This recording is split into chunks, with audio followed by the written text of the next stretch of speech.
Folks, how you doing? Welcome to Corvette Talk with Scags. Today I'm going to talk about special edition Corvettes or limited edition Corvettes. But before I do, I want to say thank you. 500 views by YouTube standards, of course, isn't much at all. But by my standards, I want to say thank you. I'm flattered. Hopefully I'm bringing you some information about Corvettes and the Corvette hobby that's interesting and fun. I really do appreciate you watching. Getting back to special editions. Special editions for automobiles have been around since the beginning of the automobile. In the late 20s and early 30s, the Duesenberg Motor Company would allow you to buy a chassis of theirs, and then you would take the chassis to a coach builder and they would build a body for you. So you truly had a unique one-off vehicle, which was really nice. As the years progressed, all European automakers were into special editions. Ferrari had their special edition in-house brand. Mercedes had AMG, BMW had the M Division, M5, M3, Lamborghini had the S and the SV. So special editions have been around for automakers for a long time. And the crux of the bottom line is that it's to help promote the brand and to sell vehicles. Let's face it, this is all about selling vehicles. Our favorite cars need to continue to sell in order to be available for us. So automakers like to roll out a special or limited edition every once in a while to boost sales. American automakers were, of course, no different. Let's take the Mustang, for example. There are so many special editions to the Mustang, it's tough to keep track. There's the GT350 and the GT500. There's the Saleen and the Roush and the Mach 1 and the Twister Special. Again, all designed to promote the brand and sell cars. There were special edition Camaros, special edition Barracudas, and even luxury makers like Lincoln got in on the action with their Bill Glass edition and their Cartier edition. And folks, the Corvette was no different. Chevrolet saw an opportunity to sell some more cars. So over the years, they've introduced some special editions, some limited editions. Now bear in mind, just because it's a special edition doesn't mean it's a limited edition, okay? Early on in the Corvette's career, a special or limited edition was mostly a racing car. Some of them were prototypes in the early to mid 50s. There was the SSR Racer, and there was the Z06 of 63. These were basically racing cars. In the early 70s, there was the ZR1 and the ZR2. Again, very special editions, very limited editions, and very expensive nowadays. Moving into the late 70s, we finally had a special edition that was absolutely not limited, and that was the Silver Anniversary Edition of 78. A beautiful car, two-tone. There was a couple of different editions. There was a two-tone version that was silver and gray, and there was a two-tone version that was black and silver. And Chevrolet made a ton of them, maybe 6,000, 7,000, so they definitely weren't limited. But they're cool, they're fun, they look great, they're nice to talk about.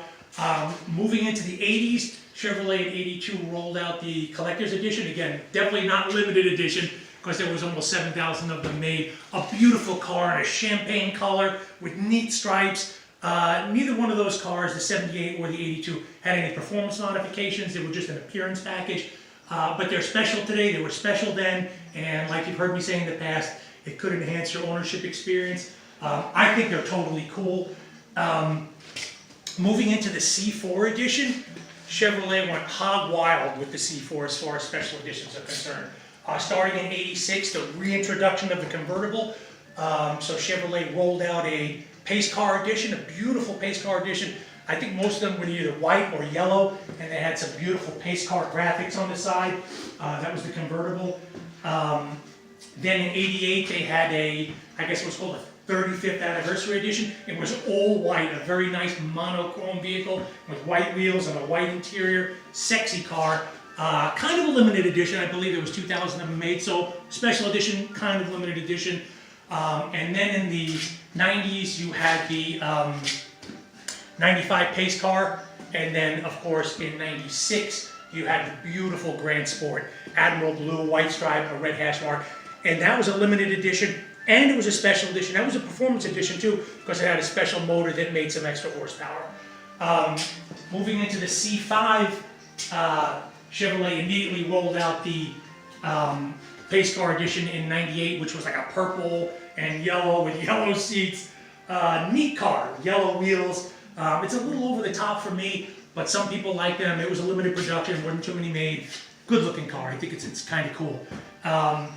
Then of course, it was the 50th anniversary edition, which was a big deal. Chevrolet celebrated 50 years of Corvette, 2003, all sorts of limited edition there. Special wheels, special color. And then of course you have the limited edition Z06, which came around in 2001. When we rolled into the C6, again, Chevy said, you know what, let's cash in on this thing. We got a hand-built 427 motor. We're probably never gonna make a hand-built motor again, so let's send this thing out in style. Almost every single year of production for the Z06 and the C6 form had a special edition. 2007 saw the Ron Fellows edition. Ron Fellows, a Corvette racer, had a special car named after him. It was white with red hash marks, the Z06, good looking car.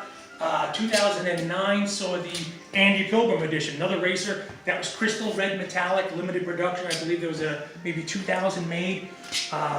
2009 had the Le Mans edition. 2011 had the Carbon edition.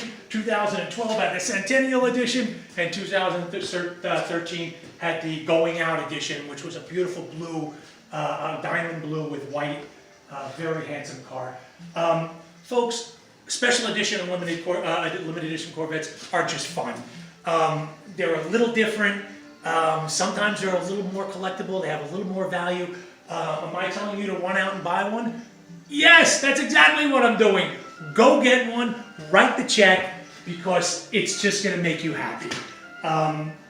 Endless amounts of pleasure in a special edition Corvette.